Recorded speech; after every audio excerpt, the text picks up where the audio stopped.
मेरा नाम है सी अक्षय खंडेलवाल। आज हम बात करने वाले हैं रुचि सोया इंडस्ट्रीज़ का जो आईपीओ आया है 24 मार्च को। रुचि सोया ने एक आईपीओ लेके आया है। आपको पता होगा तो रुचि सोया जो है ये पतंजलि ग्रुप का पार्ट है, जिसमें मेजॉरिटी होल्डिंग जो है वो प्रोमोटर बाबा रामदेव जो है जिनका पतंजलि ग्रुप है उनका है। बेसिकली ये कंपनी जो है ये एफएमसीजी प्रोडक्ट्स के लीडिंग कंपनी है बेसिकली एडिबल ऑयल सेक्टर में। जिस हिसाब से इनका मार्केट होल्ड है वो मेजरली सोया प्रोडक्ट्स में है। सोया प्रोडक्ट्स मतलब सोयाबीन चंक्स या फिर सोयाबीन रिलेटेड प्रोडक्ट्स और जो भी अदर एडिबल सेक्टर के जो चीज़ें होती प्रोडक्ट्स होती है उसमें ये सारे के सारे बड़े बड़े ब्रांड्स को टक्कर देती है। हम बात करेंगे किस किस को, जैसे कि ब्रिटानिया हो गया, आईटीसी हो गया, उस हिसाब से।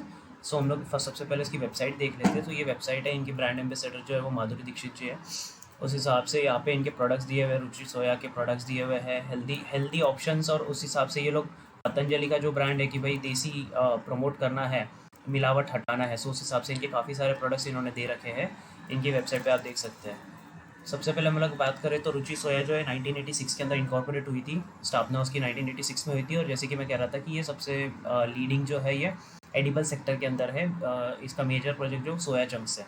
उसके अलावा जो है ये एडिबल ऑयल और by products, oleochemicals, texture soya products, honey आटा, oil palm plantation, biscuit, cookies, rusk, noodles, breakfast cereals, nutraceuticals मतलब आपके हेल्थ कॉन्शियस रिलेटेड लोगों को जो ये लगते हैं टैबलेट्स लगते हैं जिसमें आयुर्वेदिक या फिर हेल्दी न्यूट्रिएंट्स होते हैं उस टाइप का, and wellness, renewable power energy. उसके अलावा इनका जो ब्रांड है सबसे मेन, ये लोग न्यूट्रेला के नाम से ये काफ़ी ज़्यादा फेमस कर रहे हैं। जैसे मैं बता रहा था न्यूट्रेला तो उस नाम से ये लोग काफ़ी फेमस कर रहे हैं इस चीज़ को। चक्की आटा, न्यूट्रेला, हनी, ऐसे सब चीज़ें ये लोग बता रहे हैं।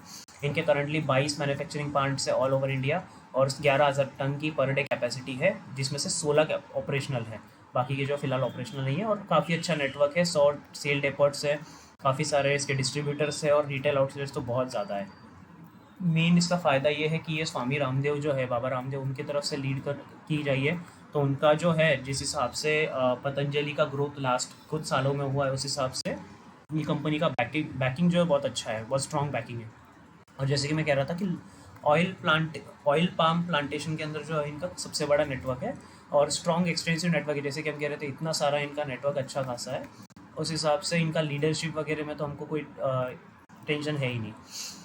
प्रोमोटर्स की बात करें तो ओवरऑल आपको सारे के सारे लोग जो है वो पतंजलि रिलेटेड दिखेंगे। जैसे कि मैं देख रहा हूँ पतंजलि परिवहन प्राइवेट लिमिटेड, या फिर कहीं पे मैं देख रहा हूँ Patanjali natural biscuits limited, Ayurveda limited, Patanjali renewable energy. सो मेजरली जो प्रोमोटर्स है वो यही है।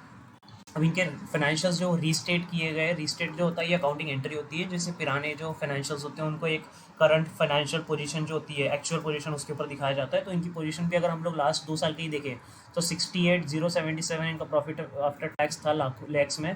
और उसका फिलहाल 6 मंथ्स हुआ है, तो मोर और लेस जो है ये हाफ ईयरली भी जो है वो उन्होंने उस हिसाब से जो है 50% तो उन्होंने पार कर ही दिया है हाफ ईयर के अंदर। सो उस हिसाब से काफ़ी अच्छा ये है।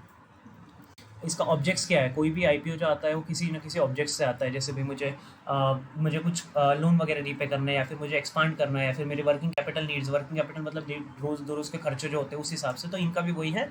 इन लोग जो इनका एक काफ़ी ज़्यादा लोन जो थे वो लोन्स को पार्शियली या फुल्ली पूरा या आधा कंप्लीट पे करना है।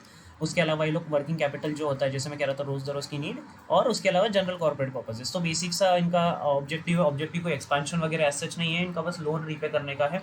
मेरे हिसाब से थोड़ा ये ऑब्जेक्ट नहीं होना चाहिए कि भाई आप लोगों से पैसा लेके लोन रीपे कर रहे हो, बट ठीक है, कंसिडरिंग की कंपनी जो है वो अच्छा काम कर रही है या फिर अच्छा काम करेगी, जिस हिसाब से इनका बैकिंग है, तो लॉन्ग टर्म के लिए ये ऑब्जेक्ट होना ठीक है। जैसे कि मैं कह रहा था 24 मार्च को आया है आईपीओ, जो कि थर्सडे था, एंड फ्राइडे को इसका मतलब 2 दिन हो चुके हैं और मंडे को जो इसका लास्ट डे है। उसके अलावा हम लोग बात करें तो फेस वैल्यू जो 2 रुपये पर शेयर है, और करंट मार्केट प्राइस से डिस्काउंट में दे रहे हैं लोग। करंट मार्केट प्राइस कुछ 900 की रेंज में चल रहा है, तो उस हिसाब से 615 से 650 की रेंज में दे रहे हैं इक्विटी शेयर। सो उस हिसाब से ठीक है। एक लॉट जो होता है, एक लॉट के अंदर अराउंड 15,000 का लॉट होता है। सो उस हिसाब से 21 शेयर्स आ रहे हैं इनके यहाँ पे जो है। सो इनका जो है मैक्सिमम जो लॉट है आप देखो 294 शेयर्स है, फिर 1,91,000 जो है रिटेल इन्वेस्टर जो है 2 लाख के अंदर जो इन्वेस्ट करता है। सो जैसे कि मैं कह रहा था अराउंड 14,000 का होता है, 15,000 का होता है। सो 13,650 का इनका मिनिमम लॉट है, और मैक्सिमम आप जो रिटेल कैटेगरी में इतना भर सकते हो। मैंने पहले भी आपकी वीडियो में बताया था कि QIB क्या होता है। QIB मतलब क्वालिफाइड इंस्टीट्यूशनल बायर, जो कि बड़े बड़े म्यूचुअल फंड वगैरह इस टाइप के लोग जो होते हैं। रिटेल शेयर्स जो है जैसे हम, जैसे आप, मैं, हम लोग जो रिटेल होते हैं, जो जो इंडिविजुअल पर्सन सप्लाई करते हैं, और एच भी जो है ये काफ़ी बड़े लोग हो जाते हैं। सो अभी हम लोग अगर बात करें तो फिलहाल के लिए जो प्रोमोटर की होल्डिंग थी ये 98.90% थी, मतलब ऑलमोस्ट सारा के सारा शेयर होल्डिंग जो है ये प्रोमोटर्स का था। प्रोमोटर मतलब जो कंपनी को प्रमोट करते हैं, जो कंपनी को सबसे पहले खड़ा करते हैं। उसके बाद अब जो है ये एफ है, जैसे कि आपने पढ़ा होगा, ये रुचि सोया का एफ है। एफ मतलब further public offer. Further public offer मतलब एक बार इसका आपको पता होगा था, ये एक बार जो आईपीओ है ये आ चुका है इसका, वो था इनिशियल पब्लिक ऑफर। अब जो है ये एफपीओ। एफपीओ के अंदर क्या होता है कि कंपनी के प्रोमोटर जो है वो अपना कुछ स्टेक बेच रहे हैं, मेरे पास जो हिस्सा है, तो 98 से लेके जो ऑलमोस्ट 18% का स्टेक जो है ये लोग बेच रहे हैं कंपनी के प्रोमोटर्स जो है। इसका जो हम लोग अगर बात करें तो इसका बिडिंग जो है अभी तक का जो है 0.37 टाइम्स सब्सक्राइब हुआ। 0.37 टाइम्स मतलब कि पहले 2 दिन के अंदर जो है ये 100 में से 37 टाइम्स जो है ये सब्सक्राइब हो पाया। मतलब अभी भी वैसे देखा जाए तो ये काफ़ी ख़राब सब्सक्रिप्शन है, कंसिडरिंग कि 2 दिन हो चुके हैं। बट ठीक है, लास्ट डे पे हम लोग और देखते हैं। लास्ट डे पे अगर ये सब्सक्रिप्शन काफ़ी अच्छा हो जाता है तो हम लोग जो लॉन्ग टर्म के लिए ये सोच सकते हैं। मैंने पहले थोड़ा रिसर्च कर रखा है इसलिए मुझे पता है कि लॉन्ग टर्म के लिए थोड़ा ये सोच सकते हैं, लेकिन शॉर्ट टर्म के लिए आपको लिस्टिंग गेंस के लिए अगर सोचना है तो बिल्कुल मेरा तरफ से ना रहेगा। बाकी आप आपका रिसर्च कर लीजिए, आपके फाइनेंशियल एडवाइजर से आप कॉन्टैक्ट कर लीजिए। जैसे कि मैं कह रहा था कि इनका अगर हम ग्रे मार्केट प्रीमियम भी देखें तो रुचि सोया का जो वो सिर्फ 30 रुपये, मतलब आपको एक शेयर जो है 650 का, उसके पीछे आपको 5% के अराउंड गेन हो रहा है, वो भी आज की तारीख में। तो 30 रुपये, और जिस हिसाब से मार्केट थोड़ा फ्लक्चुएट हो रहा है और पेटीएम का भी आपने देखा होगा काफ़ी सारा सीन चल रहा है, उस हिसाब से थोड़ा सा 30 रुपये के लिए या 5% गेन के लिए आईपीओ लगाना लिस्टिंग गेंस के लिए तो सजेस्टेबल नहीं है। लेकिन हाँ, आपको अगर लॉन्ग टर्म के लिए रखना है क्योंकि पतंजलि का बैकिंग है रुचि सोया को, तो उस हिसाब से आप सोच सकते हैं, कोई दिक्कत नहीं है। नेक्स्ट हम लोग अगर बात करें तो जैसे मैं कह रहा था कि इनके एम्प्लॉयज़ जो उनको सिर्फ 10,000 शेयर्स ऐसे कुछ दिए हैं, तो उस हिसाब से 3.68 टाइम्स है। तो एम्प्लॉयज़ को काफ़ी भरोसा है अपनी कंपनी पे, जो कि अच्छी पॉजिटिव साइन है। नेक्स्ट अगर हम लोग जनरली इसे देख ले तो सारे लोगों का जो है या तो अप्लाई है या फिर न्यूट्रल है। सो और जनरली जो है जो भी इसका कंक्लूजन आ रहा है वो कंक्लूजन ये आ रहा है कि आप लोग जो इसको सब्सक्राइब कर सकते हैं अगर आपको लगता है कि ये जो है ये प्योर लॉन्ग टर्म का घोड़ा जो है, इन्वेस्टमेंट जो है ये short term to long term हो सकती है। बट मेरा अगर पर्सनल माने तो मेरा पर्सनल व्यू है कि इसको लॉन्ग टर्म के लिए अगर आपको लेना है तो ही लीजिए। अगर आपको ये करना है, आपको अगर लिस्टिंग गेंस के लिए बहुत लोग लगाते हैं, तो उस चीज़ के लिए मेरी तरफ से तो ना रहेगी। उसके अलावा हम लोग अगर बात करें तो इन लोग ने जो ऑफर डॉक्यूमेंट्स है, जो इनका ऑफर डॉक्यूमेंट्स होते हैं, उसमें उन्होंने अपने कॉम्पिटिटर को Britannia, Dabur, Nestle, agrotech, Zydus wellness, Godrej, Marico, ITC, ये लोगों को इन्होंने ये दिया। सो इनका पीई भी अगर देखें हम लोग तो 6750, 5720, उस हिसाब से इनका जो पीई है, ये पीई जो होता है ये प्राइस टू अर्निंग्स रेशियो होता है। तो प्राइस टू अर्निंग्स रेशियो जो है हम लोग एक बार वीडियो में कवर कर लेंगे ये सारे कॉन्सेप्ट्स। इसमें 30.86 है, तो इसका पीई भी फेयरली वैल्यूड है।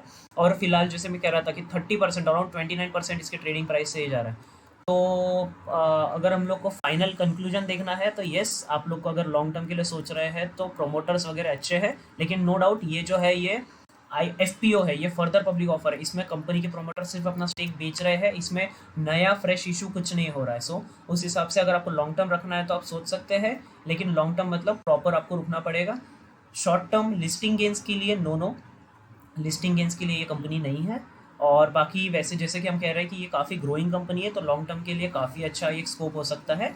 बाकी मार्केट की कंडीशंस देखते हुए आप वो चीज़ एनालाइज कर लीजिए, क्योंकि मार्केट जो है थोड़ा अनस्टेबल चल रहा है यूक्रेन क्राइसिस की वजह से। सो अकॉर्डिंगली आप आपका डिसीजन लीजिए। बाकी stay happy, happy investing. Thank you.